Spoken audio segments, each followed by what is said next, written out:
નમસ્કાર. આજના આ ખાસ વિશ્લેષણમાં તમારું સ્વાગત છે. જુઓ, એક બહુ જ સામાન્ય આદત છે આપણી.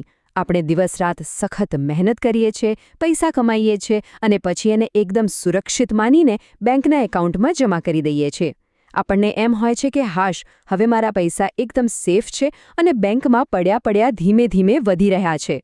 તો ચાલો આ બાબતમાં થોડા ઊંડા ઉતરીએ. શું બેંકમાં પડેલા પૈસા ખરેખર વધે છે ખરા? આ એક એવી ગેરસમજ છે જે આપણામાંથી ઘણાના મનમાં ઊંડે સુધી ઘર કરી ગઈ છે. પણ આજે એક કડવું સત્ય સ્વીકારવું જ પડશે કે જે પૈસા માત્ર બેંકમાં સ્થિર પડ્યા રહે છે ને, એ સમય જતાં વાસ્તવમાં પોતાનું મૂલ્ય ગુમાવી રહ્યા છે. હા, સંભાળવામાં કદાચ થોડું આશ્ચર્યજનક લાગશે, પણ આ જ હકીકત છે. તો સૌથી પહેલા સમજીએ વિભાગ 1, બચત એટલે શું? હાઈ લિક્વિડિટી અને ઓછું વળતર. સાવ સરળ ભાષામાં કહીએ તો આપણા રોજિંદા ખર્ચાઓ પૂરા કર્યા પછી જે પૈસા બચી જાય એ વધારાના પૈસાને બેંક એકાઉન્ટમાં કે ઘરમાં રોકડા સાચવી રાખવા, તેને બચત કહેવાય. હવે આનો સૌથી મોટો ફાયદો એ છે કે ગમે ત્યારે પૈસાની જરૂર પડે તો તરત જ વાપરી શકાય. એટલે કે આમાં હાઈ લિક્વિડિટી અને ગજબની સેફટી છે. પણ સૌથી મોટો ગેરફાયદો ક્યાં છે ખબર છે? અહીં વ્યાજ દર માંડ 3 થી 4% જેટલો જ હોય છે. મતલબ કે પૈસા વધવાની સ્પીડ સાવ એટલે સાવ ધીમી છે. હવે આ સ્લાઇડ પર જે માહિતી છે એ ખરેખર બહુ જ રસપ્રદ છે. વિભાગ 2, રોકાણ એટલે શું? એટલે કે પૈસાને કામે લગાડવા. જુઓ, બચત કરવી એક વાત છે, પણ રોકાણ એ એકદમ એક્ટિવ પ્રોસેસ છે. અહીં આપણે પૈસાને માત્ર સાચવી નથી રાખતા, પણ એને કામે લગાડીએ છીએ. રોકાણ એટલે એ જ ઉપલબ્ધ ભંડોળને મ્યુચ્યુઅલ ફંડ, શેરબજાર, સોનું કે પછી રિયલ એસ્ટેટ જેવી જગ્યાઓએ કામે લગાડવા. શા માટે? કારણ કે આનું મેઇન ટાર્ગેટ છે લાંબા ગાળે જંગી સંપત્તિ ઊભી કરવી અને મોંઘવારીને હરાવી. હા, એ વાત સાચી કે આમાં માર્કેટ પ્રમાણે મધ્યમથી લઈને હાઈ રિસ્ક ચોક્કસ હોય છે, પણ સ્માર્ટ રીતે કરેલું રોકાણ જ લાંબા ગાળે તમારી વેલ્થને અનેક ગણી વધારી શકે છે. અને હવે વાત કરીએ વિભાગ 3ની. એક છુપો રાક્ષસ, મોંઘવારી કઈ રીતે આપણી સંપત્તિને ખાઈ જાય છે. અહીંયા એક બહુ જ ગંભીર બાબત સમજવાની જરૂર છે. બેંકમાં પડેલી બચતને ધીમે ધીમે ખાઈ જતો એક રાક્ષસ છે, અને એ છે મોંઘવારી. આ વાતને એક સાવ સામાન્ય અને રોજિંદા ઉદાહરણથી સમજીએ. ચાલો, કલ્પના કરીએ કે આજે બજારમાં 1 કિલો ઘી લેવા જઈએ તો એની કિંમત બરાબર 500 રૂપિયા છે. અને આ ઉદાહરણ બહુ જ સુંદર રીતે એ સાબિત કરે છે કે જો તમે એ 500 રૂપિયા ઘીમાં વાપરવાની જગ્યાએ બેંકમાં માત્ર સાચવીને મૂકી રાખ્યા તો 3 કે 4% વ્યાજ પ્રમાણે 1 વર્ષ પછી એ વધીને 520 રૂપિયા થશે. તમને લાગશે, વાહ, 20 રૂપિયા વધ્યા.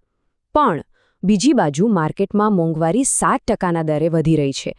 એટલે આવતા વર્ષે એ જ 1 કિલો ઘી લેવા જશો તો એની કિંમત 535 રૂપિયા થઈ ગઈ હશે. આનો સીધો અને સ્પષ્ટ મતલબ શું થયો? પર્ચેઝિંગ પાવરનો સાયલેન્ટ લોસ. એટલે કે વસ્તુ ખરીદવાની શક્તિ છુપી રીતે ઘટી ગઈ. ભલે ટેકનિકલી તમારું બેંક બેલેન્સ 500થી વધીને 520 રૂપિયા થઈ ગયું હોય, પણ વાસ્તવમાં હવે એ 520 રૂપિયાથી તમે આવતા વર્ષે 1 કિલો ઘી પણ નહીં ખરીદી શકો. તમારા પૈસાની તાકાત ઘટી ગઈ.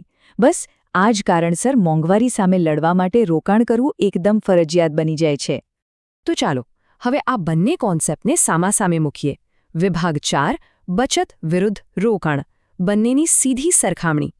આ ટેબલ જુઓ, પિક્ચર એકદમ ક્લિયર થઈ જશે. બચતનો મેઇન ઉદ્દેશ્ય શું છે?